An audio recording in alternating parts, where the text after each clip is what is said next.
Hi guys, good day sa lahat. So nandito na naman tayo. Sana namahan nyo naman ako hanggang dulo guys dahil ang ililiit ng mga views ko. So guys, ito may nakita tayo. Nandito naman to sa salamin. Kaso lang guys, medyo siya pricey pero ang ganda niya. Pati yung kulay, medyo nga pricey lang. So ganyan lang ang share ko guys dahil hindi ko naman siya pwede mahawakan. At ito naman yung sa taas, Miu Miu. Ang ganda nito, mukhang bago pa. Pero guys, ang ganda rin ng presyo. Pero solid yan sa mahilig. Sa may mga, alam nyo na, pag may pera ka, easy lang yan. So ito yung likod. Yung katabi ba ng bag na yun? Isa naman yung Gucci. Ang ganda din yan guys dahil perfect din. Pati yung style niya. Ang daming nakahilera. Pera lang talaga ang wala. So ito mukhang nakakuha ng attention ko sa mata ko. Maganda rin ito. At ganda rin ang kulay ha. Napakalamig sa mata. So ito naman affordable lang siya. Ayan siya guys. At ang ganda pa ng quality. Mukhang bago pa. Kaya perfect din to. Pang casual, ang ganda. Pang everyday na use yun, ang ganda rin. So guys, dito tayo sa mga shoes. Ang daming shoes na panlalaki rito. Nahihilo din ako. So ito titingnan natin. Ganda rin ang kulay. So mukhang bago pa. Diba guys? Semi-high cut naman siya. So, isi-share ko lang. Mga Nike to siya guys. Ang dami dyan nakahilera. O, tingnan nyo naman. So, yung isang salamin, hindi ko na isi-share. Mga relo din yun. Mga sunglasses. Daming damit. So, dito tayo. So, ito may nakita akong Michael Kors. Grabe cute lang siya guys ha. Napakamura nito. Nagulat ako. So guys, nung chinek ko, mayroon siyang konting damage. Yung sa gilid-gilid lang. Pero okay na to guys sa ganitong presyo. Wala pa siyang 1K sa atin ha. Yung ano niya, yung pang handbag, yung hawakan maganda. Wala siyang ano. Yung gilid-gilid lang talaga yung ganyan. So, tapos ang ganda pa yung sa loob. Napakalinis. Tapos sa gitna, mayroon siyang ilalagay mo yung mga importante kasi may zipper eh. At ito yung puwet. Yung hardware niya kumikintab. So kahit yung mga kanto guys, maganda rin. Yung pang sling bag niya, perfect din. Wala siyang gas-gas. Tingnan natin oh. Diba? Napakalinis. Hirap talaga mag-ano guys, lalo na pag walang humawak sa camera. Ayan. Oh. 'Di ba? Ang cute talaga nito. Ito rin kasi ang uso ngayon, yung easy to ano lang, easy to open. Dito tayo guys, ang ganda rin nito. Isang guest naman to. Isang guest. Ay guys, perfect. Pure leather siya ha. Napakaganda ang quality nito. 1K lang siya mahigit. Tapos yung design niya parang may tiger na ano. Yung kulay ba? Pero perfect, unique siya. So ito yung ano niya, walang gas-gas. Yung pang sling bag, yung pang body bag. Tapos may adjacent siya. Isang guest. Tapos guys, ito, magnetic lang siya. Pero tingnan mo naman, napaka-unique pag open mo. Ganun pala yan. Walang zipper. Para siyang, basta ang cute niya tingnan guys, lalo na sa personal. Tapos, pure leather pa siya at malambot. Yung sa loob, ang linis. Yan. Yung mga logo ng Guess nandyan. Tapos yung hardware niya, yung gold. Ay naku guys, hindi kumukupas. Hindi siya kupas, kaya ang ganda pa. Yan, perfect yan. O, tingnan nyo naman. So, sulit na natin.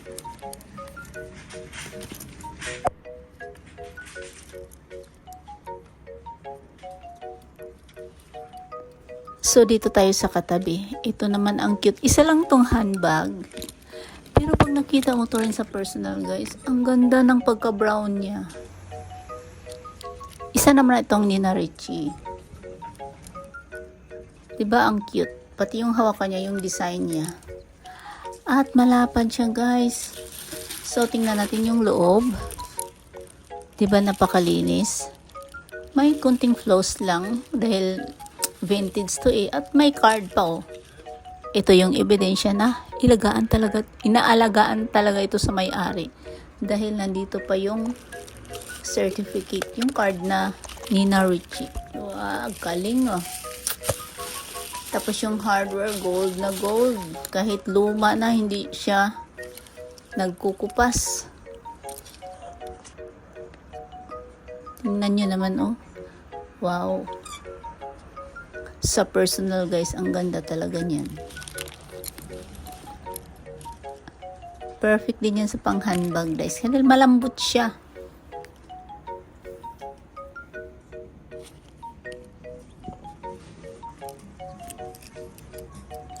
Ayan, sulit na natin. So, may nakita ako ditong Adidas. Ang cute nito. 24 ang size niya, guys, ha. Halatang hindi pa siya gaanong nagamit or nagamit na to. Kasi may itim sa talampakan. Siguro nagamit yung mga ilang beses lang. Tapos, ano siya, guys? Ang ganda, ang gaan din. Medyo pricing nga lang konti. Ito guys, ang cute. Lalo na po sa mga anak nyo, mga bagets ba. So, ito naman ay isang Zara. Pero ito guys, siguro hindi ito ginagamit. Dahil, nandyan pa yung yung logo ng Zara eh. Yung teketa. Nilagay lang dito. Sana all ganyan, Bibili lang, tapos, na-realize mo, ay ba't kaya ko to binili? Parang ganun ba? Tapos, lagay ko na ito sa sa thrift shop. So ito yung MCM na to, bagets pa ako guys, yung talagang kabataan ko, ito na nakikita ko dahil mga sikat to dati. So mga vintage yan, malambot lang yan, pero yung gold niya hindi rin kumukupas. So yun ang presyo guys, ang mura oh. Ang ganda pa ng balat rin niya. Tapos, nung binuksan ko, napakalinis din guys. O, tingnan nyo naman. At higit sa lahat, ayan. Solid. Solid leather. Tapos, ang ganda pa ng pet, oh. Wala rin siyang watermark, kaya perfect ito sa mahilig sa MCM. So, dito na naman tayo. Dito na naman ako na attract sa kulay niya. Kasi sa personal, ang ganda. Ralph Lauren pala ito. Yan. Pero ang liit ng size nito ha. I-share ko lang. Ang ganda ng tela. Ang lambot. Pag branded talaga. Kaso may konti siyang damage. Kaya siguro mura. Ayan guys. Oh.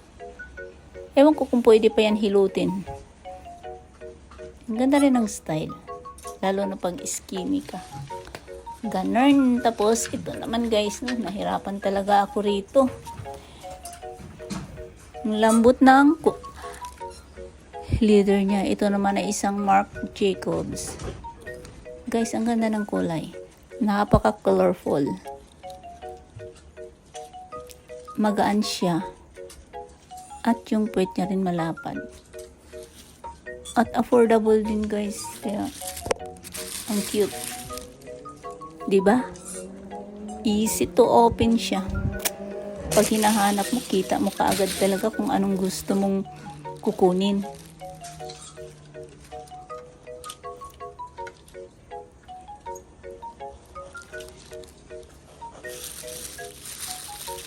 So, sulit na natin.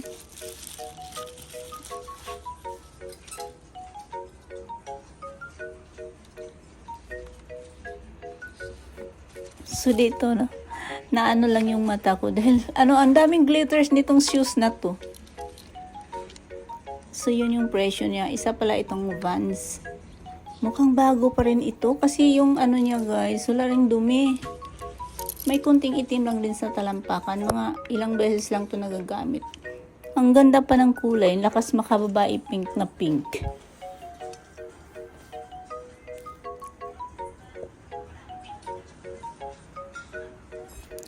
So, dahil summer ngayon, ang dami talagang pang summer dress, guys. So, ito, na-surprise ako dito, guys. Dahil Nissin Kyohakin ito sa Uniqlo, ha. May logo pa talaga siya ng Uniqlo. Ayan, ito ang logo ng Uniqlo. Tapos, sa Second Street, mayroon din silang nilalagay na tag ba, yung presyo. 500 yen. Hindi pa siya nagagamit. Kaya kinuha ko talaga siya. Kaso lang yung size niya L. Alam mo, type ko rin to sa Uniqlo. Kaso lang namahalan kasi ako. Hinintay ko kahit magsisale. Hindi rin nagsisale. Dito ko nakita. Kinuha ko na. Ang ganda pa naman ng tela no yun. Parang malamig sa katawan. So, ito may nakita akong isang guest na naman. Sus, ang ganda ng kulay guys. Tingnan nyo naman. At mukhang bago din. Walang gas-gas. Oh, perfect yung hawakan. Ang laki niya. Isa naman tong magnetic din. Wow. Diba guys? Ang ganda. May konti siyang, may zipper lang siya. Yung pocket sa gilid. Pero guys, ito, isa lang siyang handbag ha. Wala siyang pang sling. Pero perfect. Oh, cute. Pati yung kulay, ang cute.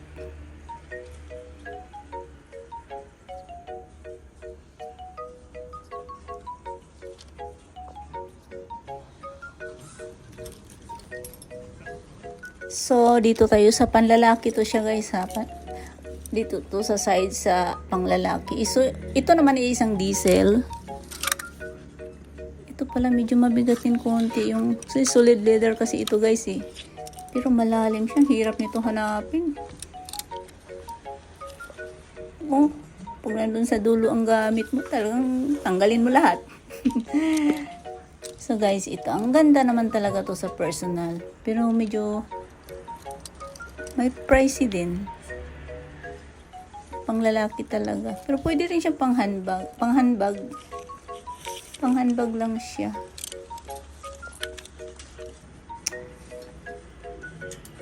Tapos, dito, sa Comedy Cartons, nagulat ako.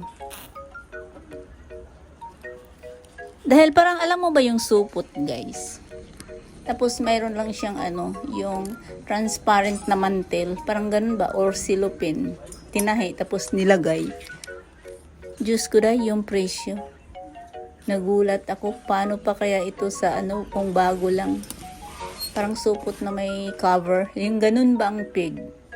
Pero ang laki niya. Pero yung presyo na, nahihilo rin ako. Ganun. Pero ang laki talaga nito. Yun guys, na-share ko. Kasi yung brand na yan, mahal din kasi. Ang daming mga bags. Hindi ko na lang siya kinunan. Dahil nahihilo na ako. So, ito may nakita ako ditong isang bag. Hindi ko kilala yung brand. Pero guys, na-cutean ako. Ay, medyo pricey din pala siya. Pero, na-search ko siya. Perfect din ito. Dahil, ang ganda rin kasi ng quality. Yung style niya, cute at simple. Tingnan nyo naman siya guys. Perfect din to pang araw-araw.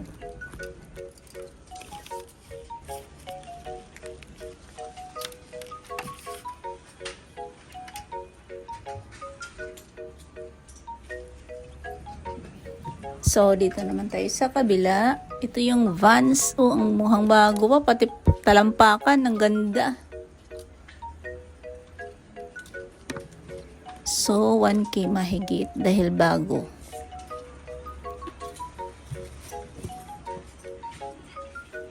Ito guys, perfect pang summer. Isa siyang Nike at magaan lang. Kaya maganda to. Sa mahilig sa mga sandal. Sandal man tawag rito guys. Hindi ko alam eh. May adjustan din yun. Ito, hindi ko na nakuha ng presyo. Hindi ko kilala yung brand. Tapos, ito naman isang Nike. 1K mahigit lang. Pero ang ganda pa rin yung quality nun. Malinis. So, ikot lang tayo ng ikot kung anong mayroon. So, may nakita akong Reebok. Ang cute din ng style dito.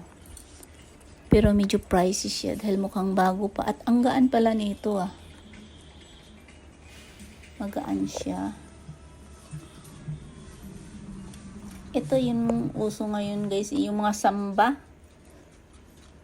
Mga Adidas. Pero ito hindi samba siya. Pero related na kasi yan guys. Ganun lang. Yung anong tawag nito. Gasil. Ewan ko. Basta. Mga samba ganyang style guys. Yan yung mga simple.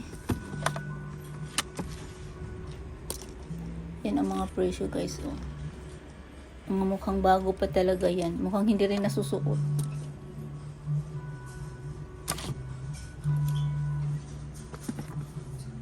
Daming shoes dito. Mga shoes kasi dito guys, ng mga mukhang bago. Mayroon din yung mga pero bihira ka makakakita ng mga bulok. Yung overuse. Karamihan talagang ilang beses lang nasuot. Ang ganda pa. Dito naman mga lalaki to, mga bag ng panlalaki. So dito guys, maraming pag magtiyaga ka lang, marami ring mga mura. Kamukha nung nakita ko, nagulat ako dahil sa Uniqlo, ngayon talaga benta pa nila Nissan Q Hakken. At mga Sansenyan nga, tapos nakita ko rito. Walang kaiba yung kasi this year lang kasi yung na yun yung style. Kaya kinuha ko siya. Kaya timing din. Ito isang ang ganda rin nito guys. Mukhang bago, pati talampakan, blue na blue. Ganda ng kulay, napaka bright na blue. Lahat sila mga Nike yung nahawakan ko. So hanggang dito muna tayo guys. Sa sunod na video na naman tayo ulit. Maraming salamat. Hanggang dulo sinamahan niyo ako. Bye!